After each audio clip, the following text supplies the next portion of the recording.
No está en la pantalla, pero pueden seguir con sus Biblias.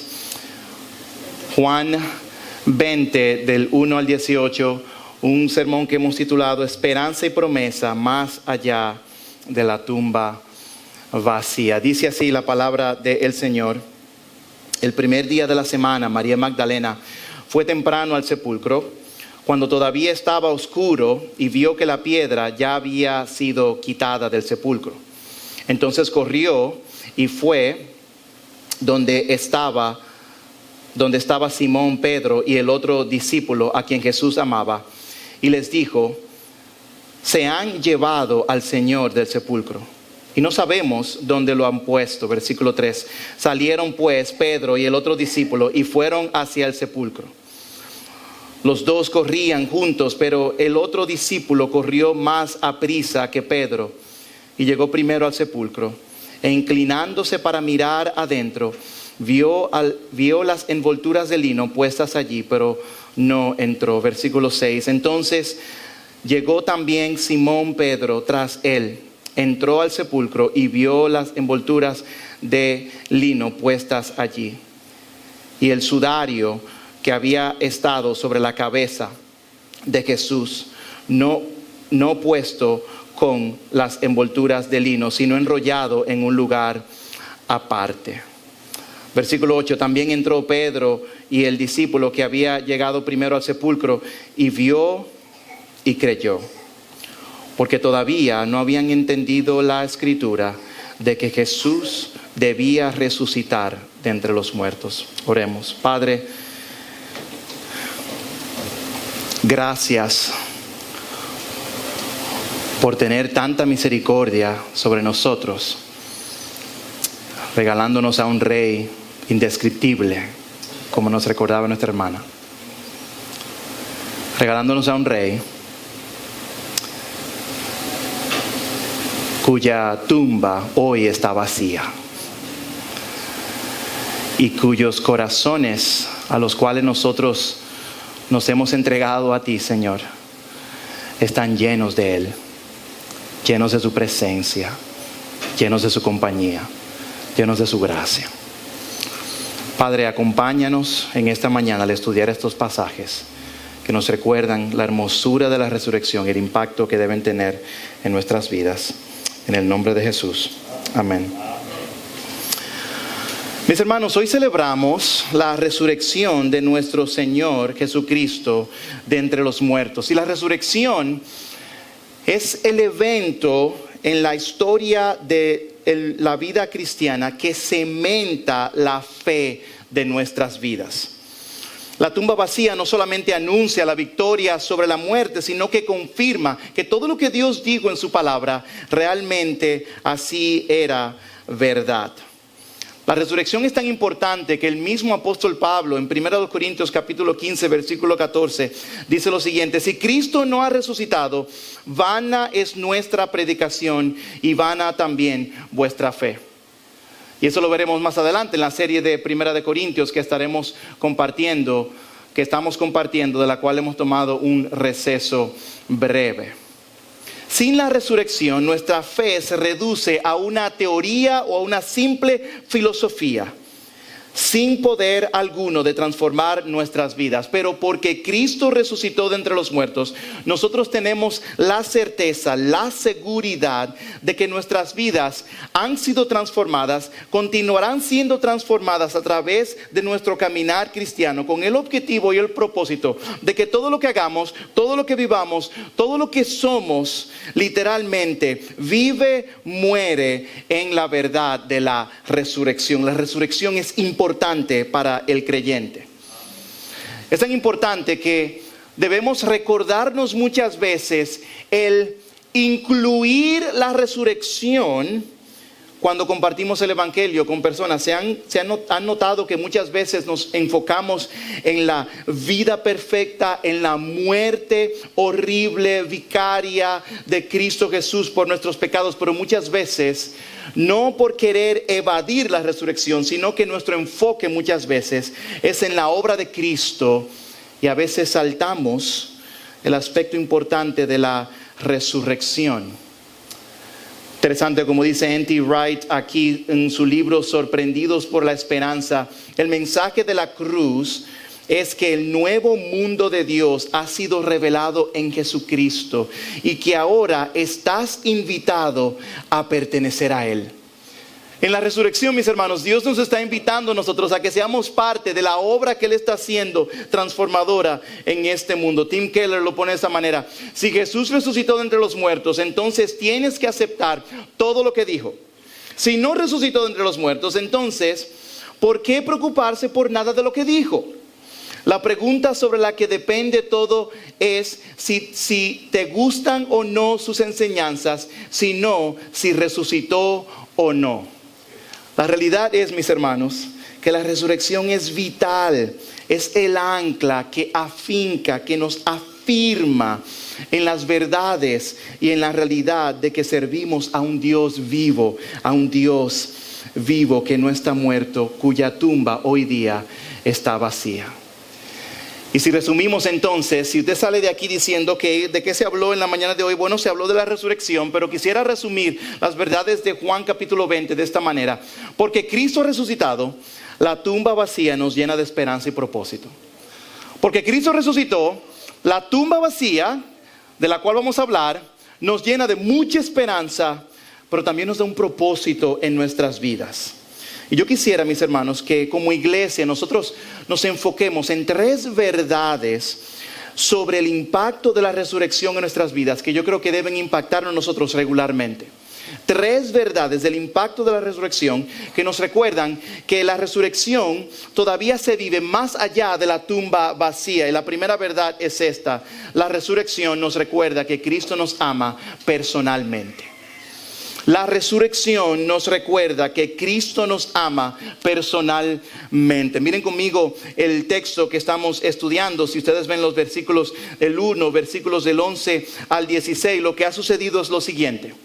Jesús, unos días anteriores, había sido injustamente enjuiciado luego de sus 3 años de ministerio. Injustamente acusado, enjuiciado, y cruelmente el Hijo de Dios se entrega a morir en la cruz del Calvario por pecadores inmerecedores como lo somos tú y yo. Tan horrendo fue aquel día que Marcos capítulo 15 versículo 33 nos dice que hubo gran oscuridad en aquel momento. Mis hermanos, la crucifixión, la muerte de Cristo y la oscuridad allí representada era como Dios revelando lo que estaba sucediendo detrás del telón en el mundo espiritual. Dios mismo estaba castigando a su Hijo en la cruz del Calvario, porque Cristo llevaba sobre sí tu pecado, mi pecado. Gran oscuridad llegó en aquel momento. Luego de haber muerto, unos 3 días después, nos encontramos con Juan capítulo 20. Y miren cómo comienza el pasaje de Juan. El primer día de la semana, María Magdalena fue temprano al sepulcro. María Magdalena fue una de las mujeres que el Señor salvó, de la cual en los otros evangelios el Señor sacó el control de 7 demonios que estaban controlando la vida de ella. Y desde ese entonces María Magdalena entregó toda su vida, todo su ser a la causa y a la persona de Cristo. Ella viene de temprano al sepulcro, y cuando todavía estaba oscuro y vio que la piedra había sido quitada del sepulcro.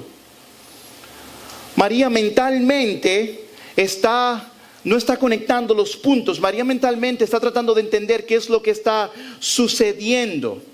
Y fue sobrecogida ella misma por el dolor, por el quebranto. Ella regresa entonces y le dice a los demás discípulos lo que había sucedido. Pero luego saltamos al versículo 11 y dice: pero María estaba fuera llorando junto al sepulcro.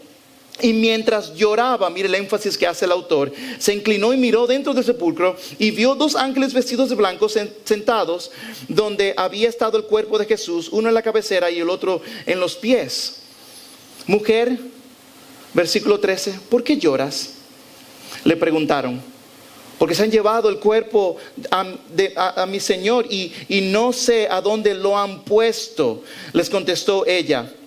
Le contestó ella, versículo 14, al decir esto, se volvió y vio a Jesús que estaba allí, pero no sabía que era Jesús. Ella está tan turbada, tan confundida, tan cargada, que está interactuando, está teniendo una interacción con Cristo mismo y ella no está entendiendo lo que está sucediendo.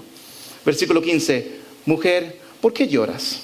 Le dijo Jesús, ¿a quién buscas?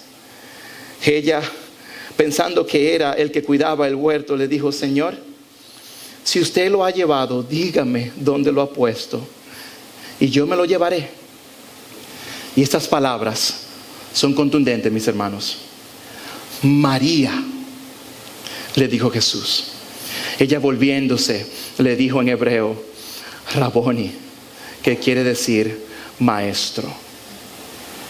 La mayoría de los comentarios que estaba leyendo en preparación a estos pasajes hacen el énfasis y hacen una gran importancia a estas palabras de Jesús, llamando de manera directa y personal a María.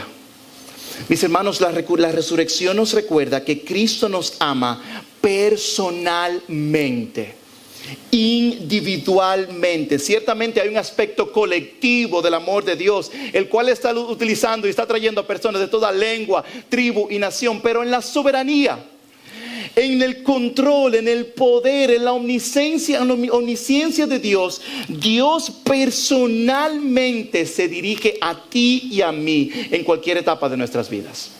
Dios te habla a ti de manera personal. Y en este pasaje, lo que está sucediendo aquí, que el narrador nos está hablando sobre el encuentro de Jesús con María misma, María Magdalena.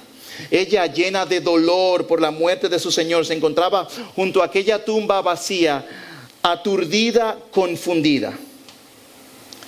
Un momento de profunda tristeza, al cual Jesús viene y se acerca a ella y le hace la pregunta, ¿por qué lloras? Mis hermanos, Cristo viene a nosotros en nuestros momentos más difíciles, en nuestros momentos de dolor. Y con su tierno amor y con sus tiernas palabras nos llama a venir a Él. Nos recuerda que Él está presente. Al leer estos pasajes, quizá nosotros no entendemos la magnitud o el peso emocional que se está viviendo en este pasaje. Así que imagínense conmigo que en un sentido usted se encuentra perdido en un lugar que usted no conoce. Usted no está familiarizado.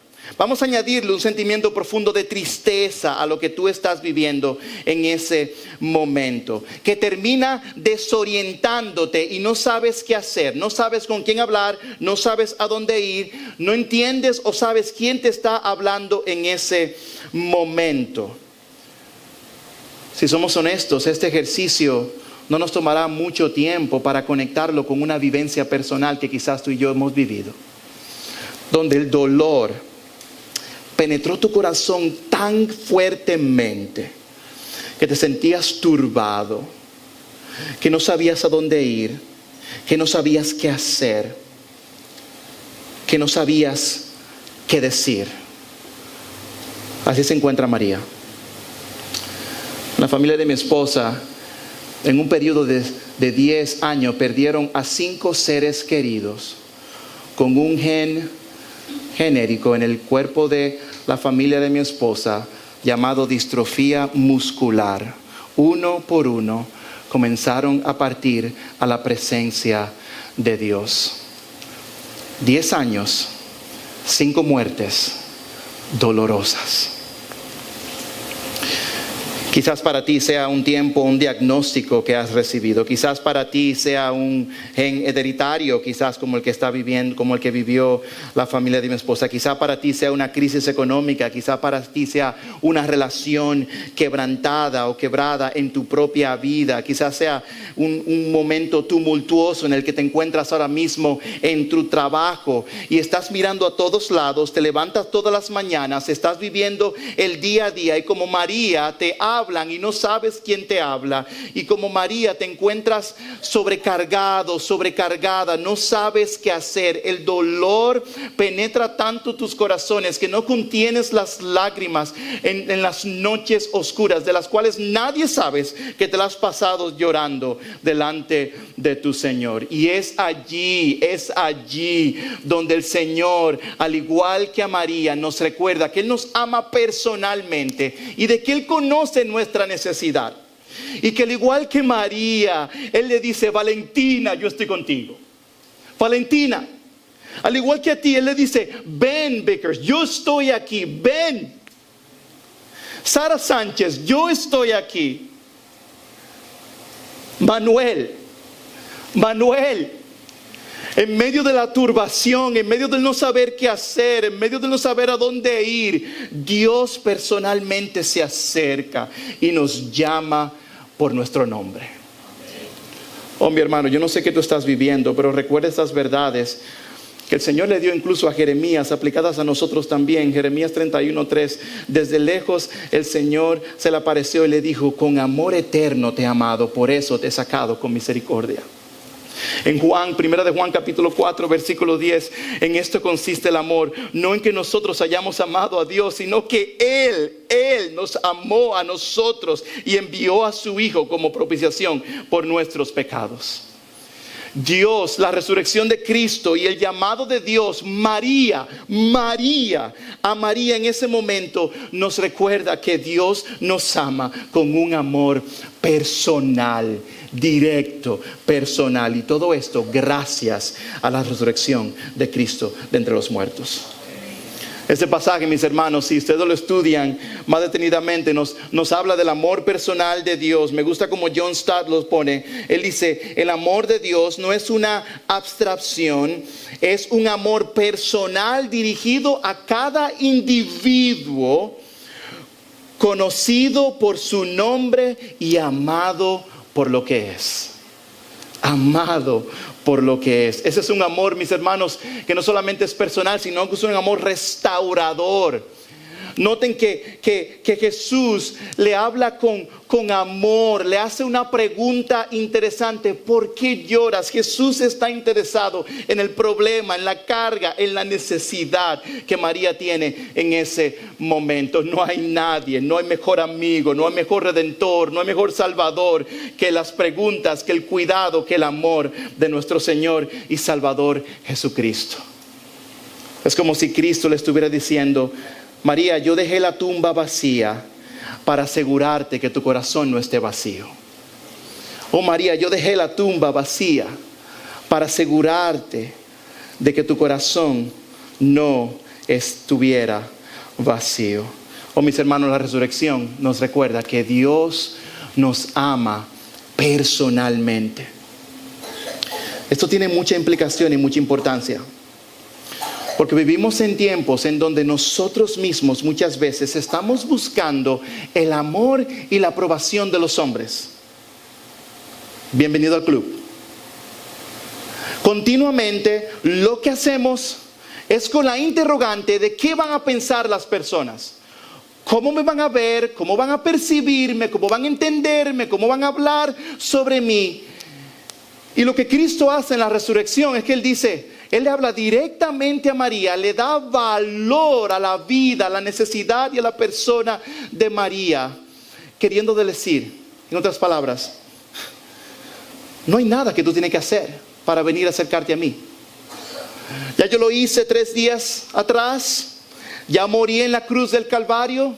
María, en mí tú eres aceptada. Sí, tú eras conocida como una mujer que vivía con 7 demonios en tu cuerpo. Yo soberanamente te rescaté. Y quizás la gente te mira y dice: esa es la mujer que tenía los 7 demonios. Pero cuando Cristo la llama por nombre, le da una nueva identidad. Le está diciendo: yo me preocupo por ti. Yo te amo. Tú eres especial. Yo me preocupo por tus necesidades. Un amor personal, un amor único por María. El mismo amor que se aplica para ti y para mí hoy día. Quizás tú no has escuchado las palabras o de tus padres o de un ser querido o de un familiar o de alguien en tu vida palabras de amor, palabras de afirmación, palabras de aliento. Pero yo te animo y te recuerdo que porque Cristo murió y resucitó de entre los muertos, Él afirma ese amor por ti al resucitar y al llamarte por tu nombre. Mis hermanos, si a nadie más le llamo la atención, si a nadie más le preocupo quién soy yo, me interesa el saber más que mi Cristo se preocupa por mí. Me interesa el saber más que Cristo me ama y me llama por mi nombre. Cristo nos ama con un amor personal. Personal. Segundo lugar, ya vimos que la resurrección nos recuerda que Cristo nos ama con un amor personal. Segundo lugar, la resurrección nos afirma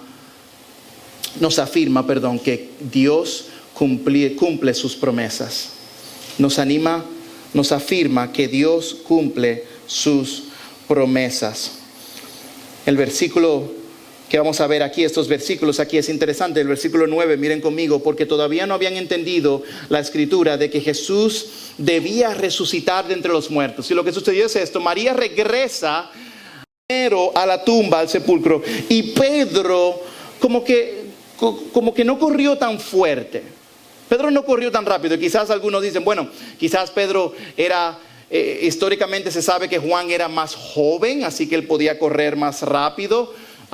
Pedro quizás no era tan rápido. Otros dicen aquí, hablando sobre este evento, que Pedro quizás estaba un poquito renuente porque él sabía que él había negado al Señor Jesús unos días antes. Ambos llegan entonces a la tumba y hay una frase muy importante, mis hermanos. Miren conmigo el versículo 5. Inclinándose para mirar adentro, vio las envolturas. Versículo 6, y vio las envolturas. Versículo 7, y vio y creyó. Ambos miran lo que está sucediendo dentro del sepulcro y entonces sucede algo bien interesante. La palabra aquí vio o mirar, hace un comentarista aquí esta observación, viene de una palabra griega que significa teorei, de donde viene la palabra teoría. Y lo que está sucediendo es que cuando ellos llegan allá, entonces, ellos están mirando y están realizando una observación, están analizando lo que estaban viendo, están razonando y en base a eso realizaron una teoría, una conclusión de que realmente Jesús resucitó entre los muertos. Realmente Él no está. Él no está aquí como dice la palabra del Señor. Él murió como se anunció en Salmo capítulo 16 versículos 10. Porque no dejarás mi alma en el Seol, ni permitirás que tu santo vea corrupción. Él resucitó como dice en Lucas capítulo 24, 46. Y les dijo, así está escrito, que el Cristo padecerá y resucitará de entre los muertos al tercer día. Realmente Él resucitó. Pero esta palabra, mis hermanos, teoría o teorizar o analizar es muy importante. Porque muchas veces, cuando nos encontramos los creyentes siendo presionados o atacados con la verdad de la resurrección de Cristo, muchas veces nos sentimos nosotros mismos como atacados por el mismo enemigo, por las mismas filosofías del mundo, de aquellos que cuestionan a Dios, que en ocasiones se siente que son más fuertes que las mismas verdades encontradas en las Escrituras. Pero esta palabra aquí, teoría o teorizaron o analizaron, es importante. ¿Saben por qué? Porque nos está diciendo que la resurrección tiene sentido. La resurrección es racionalmente algo que podemos comprobar, que podemos enseñar, que podemos reflejar a las personas que atacan la resurrección.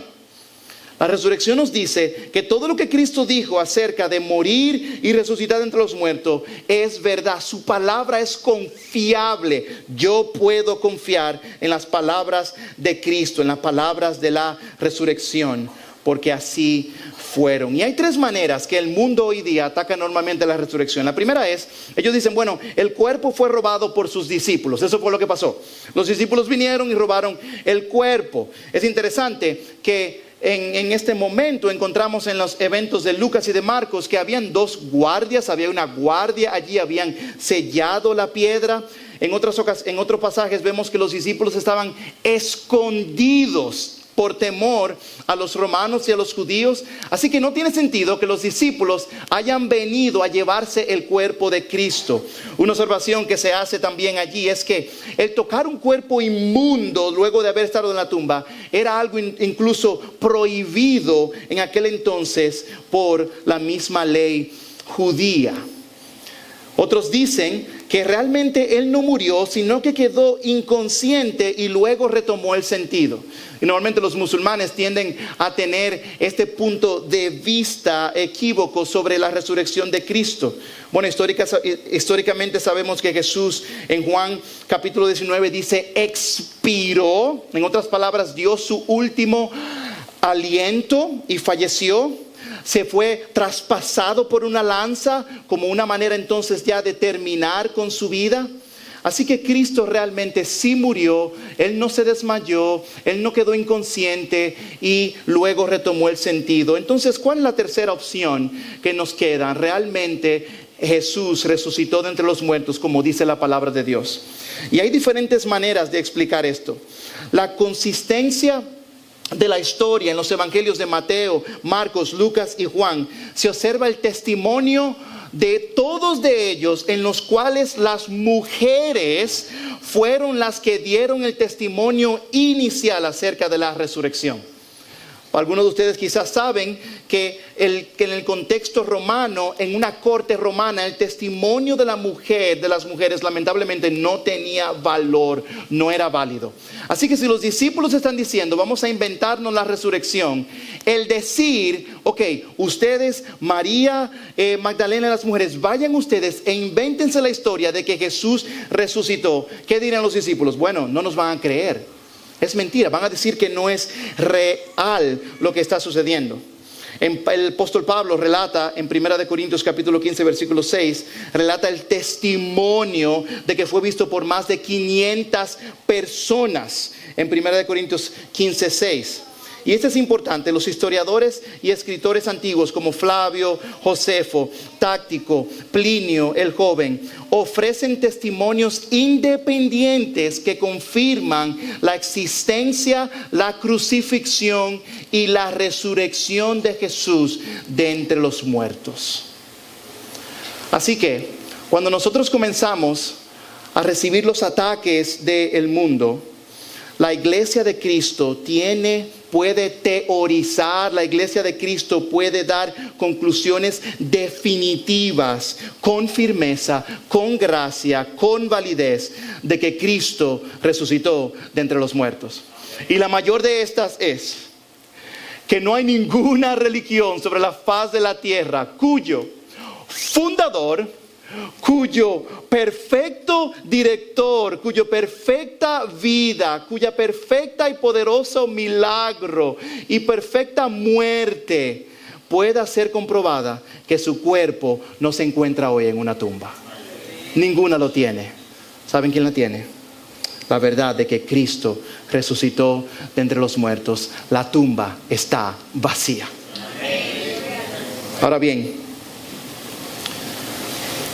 ya que Cristo, la resurrección nos recuerda que Cristo entonces, todo lo que Él dijo es cierto y podemos confiar en las palabras de Dios. Mis hermanos, yo quiero animarte con promesas encontradas en las Escrituras que nos garantizan lo que ya Cristo hizo, que son garantizadas por lo que ya Cristo hizo. Mis hermanos, porque Cristo resucitó entre los muertos, tú tienes victoria sobre el pecado. ¿Quiénes de nosotros aquí, incluso viniendo a la iglesia, luchamos con salpicadas del pecado? Y uno dice, oye, pero me toca predicar hoy a mí. Y estoy luchando. ¿Quiénes aquí esta semana, ante el ajetreo, la semana de vacaciones de alguna manera u otra, quizás no nos detuvimos a meditar en lo glorioso, en lo hermoso de la vida, muerte y ahora resurrección de Cristo. Nuestras mentes están distraídas, están de un lado hacia el otro, abrumados por diferentes razones, pero porque Cristo resucitó de entre los muertos. Romanos 6:14 nos dice: porque el pecado no tendrá dominio sobre ustedes, pues no están bajo la ley, sino bajo la gracia. Con la gracia y el poder de Dios, tú puedes decirle que no al pecado, porque Cristo resucitó de entre los muertos. Por la gracia y el poder de Dios y la resurrección de Cristo, cuando lleguen esos ataques de ira, esos ataques de hablar mentira, o esas tentaciones de una manera u otra que te ponen contra la espada y la pared, queriendo acusarte por tu pecado, tú recuerdas a tu pecado, a tu mente y a tu corazón: mi Cristo resucitó de entre los muertos y yo no soy dominado por el pecado, yo soy dominado por Cristo. Nos recordamos que la victoria sobre el pecado viene gracias a la resurrección de Cristo sobre los muertos. Nos recordamos, mis hermanos, que tenemos victoria sobre la muerte.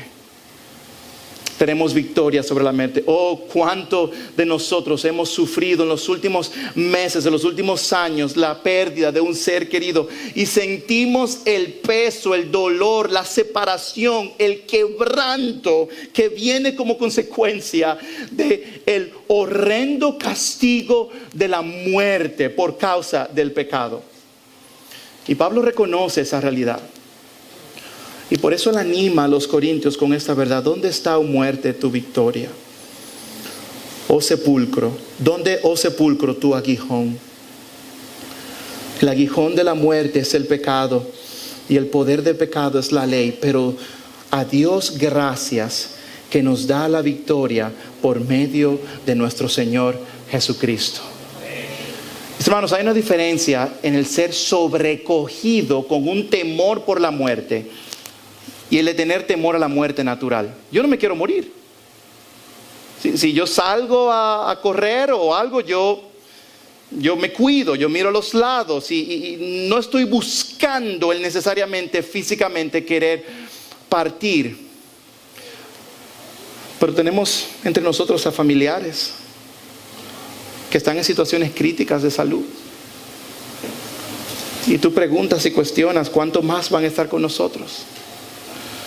Y quizás la muerte puede tener un control, el temor a la muerte sobre tu mente, sobre tu corazón, que te hacen olvidar que en la resurrección de Cristo tenemos victoria sobre la muerte.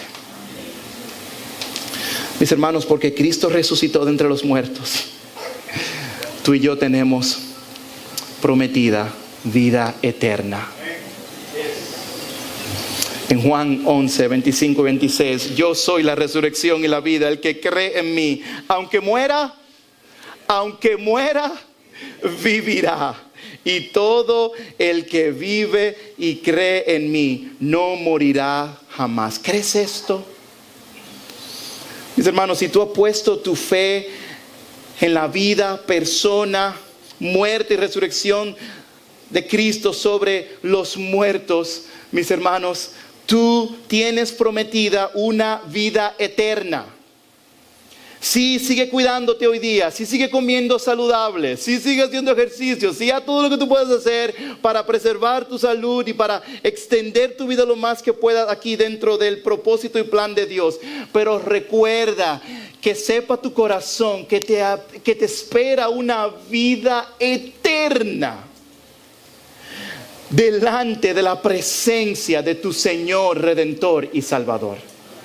Eternamente viviendo con Él por toda la eternidad. Y llegan las palabras de Apocalipsis donde dice que no habrá más llanto ni más dolor, sino que Él mismo enjugará nuestras lágrimas. Una vida eterna. Mis hermanos, porque Cristo resucitó entre los muertos, nosotros tenemos garantizado, escuchen bien, su victorioso regreso por su iglesia. Su victorioso regreso sobre la iglesia. Escuchen lo que dice el libro de Hechos capítulo 17. Pablo le está hablando aquí a los atenienses en Hechos 17:31. Y por cuanto ha establecido un día en el que juzgará al mundo con justicia, por aquel varón a quien designó, dando fe a todos con haberle levantado de entre los muertos. Y lo que Pablo está diciendo en Hechos capítulo 17, versículo 31, es que, oigan bien, el Cristo que vino como un siervo a morir por pecadores, va a regresar para hacer justicia ahora.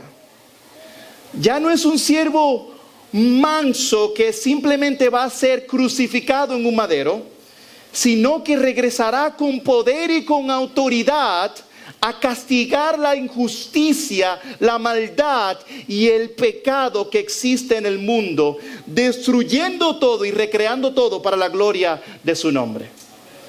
Mis hermanos, esto es vital, porque es allí donde recordamos en 1 Tesalonicenses 4, 16 y 17, pues el Señor mismo descenderá del cielo con voz de mando, con voz de arcángel y con trompeta de Dios, y los muertos en Cristo se levantarán primero. Entonces nosotros, los que estemos vivos y que permanezcamos, seremos arrebatados juntamente con ellos en las nubes al encuentro del Señor en el aire, y así estaremos con el Señor siempre. Porque Cristo resucitó de entre los muertos, tenemos garantizado que Él algún día regresará victoriosamente, no como un siervo, sino como rey que juzga el pecado y la maldad de los hombres. Finalmente, pastor, ¿qué hacemos con la resurrección entonces? Yo creo que este último punto nos recuerda cómo la resurrección no solamente, mis hermanos, nos habla del amor perfecto de Dios personalmente el uno por los otros, no solamente nos habla de que las promesas de Dios son reales, sino que la resurrección tiene el efecto de que nos empodera a vivir en misión. Nos empodera a vivir en misión. La resurrección ahora nos da a nosotros propósito para nuestras vidas. ¿Se ha sentido usted muchas veces desorientado? ¿Qué yo hago con mi vida? Normalmente el joven que se gradúa del colegio llega a cuarto de bachillerato y la pregunta que le hacen, ¿qué vas a? Yo no sé. Bueno, si tú estás en Cristo, yo te puedo decir una de las cosas que Dios quiere que tú hagas. Si tú eres padre de familia y terminas todo que hacer y no sabes qué hacer, la resurrección te da algo que hacer. Si tú eres una madre soltera que sientes que solamente cuidas a los niños y trabajas y haces esto y termino cansada y explotada, que es una gran realidad, y tú dices, ya yo no tengo más nada que hacer. Bueno, la Biblia aquí nos va a decir que tenemos algo más que hacer. Y este que hacer es el de ser hombres y mujeres que vivan en misión para la gloria de Dios. Nuestras vidas, tu vida, mi vida, nuestros talentos, nuestros dones y nuestros recursos deben ser puestos a la obra, en las manos de Dios para el avance de su reino. Miren cómo el Señor le dice a María, ve y dile a los discípulos lo que tú has visto. Más adelante en Juan 20, 21, Él le dice, así como el Padre me ha enviado, yo los envío a ustedes. Y luego en Mateo capítulo 28, toda autoridad me ha sido dada en el cielo y en la tierra. Vayan pues y hagan discípulos de todas las naciones, bautizándolos en el nombre del Padre, del Hijo y del Espíritu Santo, enseñándoles a guardar todas las cosas que les he mandado. Y recuerden, yo estoy con ustedes todos los días hasta el fin. Oh iglesia, la resurrección debe ser un motivador para que tu vida y mi vida sean gastadas en la obra y el avance del Evangelio. Oh mis hermanos, no se trata simplemente de disfrutar aún de los bienes y de las posesiones que Dios nos ha dado. Dios quiere que lo hagamos. Dios nos ha dado muchos regalos, muchos dones, muchos talentos, muchas posesiones, con el propósito de que al usarlo sabiamente, al usarlo con una mente cristocéntrica, con una mente que mira hacia el futuro y hacia el más allá, pensando que no todo lo que vemos y está aquí es lo único que está sucediendo y existe. Entonces eso me motiva a ti, me motiva a mí, te motiva a ti, nos debe motivar a que vivamos para el reino de los cielos. ¿Eres ingeniero? Gloria a Dios. La resurrección te motiva a que con tus habilidades tú avances el Evangelio. Eres doctor, gloria a Dios. La resurrección te empodera y te anima a que tu vida entonces apuntes a otros, al doctor sanador de los pecados y el dador de la vida eterna. Eres maestro, gloria a Dios. Utiliza tus dones de enseñanza para en tus lecciones de alguna manera u otra insertar la grandeza y la hermosura de Cristo. Eres plomero, gloria a Dios. Con tu trabajo apunta a otros a Cristo. Eres ama de casa, eres limpiador de pisos, eres limpiador de vidrio, eres ingeniero, eres una persona con mucho dinero. Todo lo que tienes, todo lo que haces debe ser impulsado por el hecho de que Cristo resucitó de entre los muertos y Él me llama ahora a vivir en misión. La pregunta es, ¿estás siendo impulsado tú a vivir en misión como consecuencia de la resurrección? ¿Estás tú utilizando todo eso que Dios te ha dado? ¿Lo estás guardando? ¿Lo estás reservando para ti solamente? ¿Estás viviendo únicamente para tu persona, para ti? ¿O estás pensando en cómo yo puedo utilizar todo esto? Y decir, Señor, heme aquí, envíame a mí. Señor, heme aquí, tú eres mi redentor. Señor, heme aquí, úsame para tu gloria.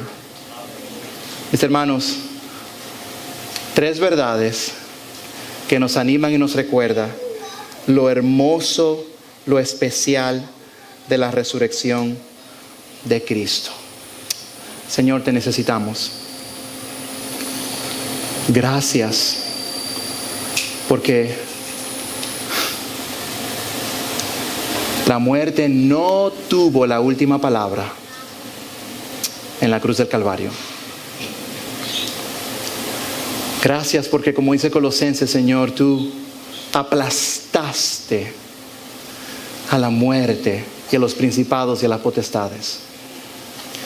Y gracias por, en amor y en misericordia, habernos transferido por el puro afecto de tu voluntad tal regalo a pecadores como nosotros.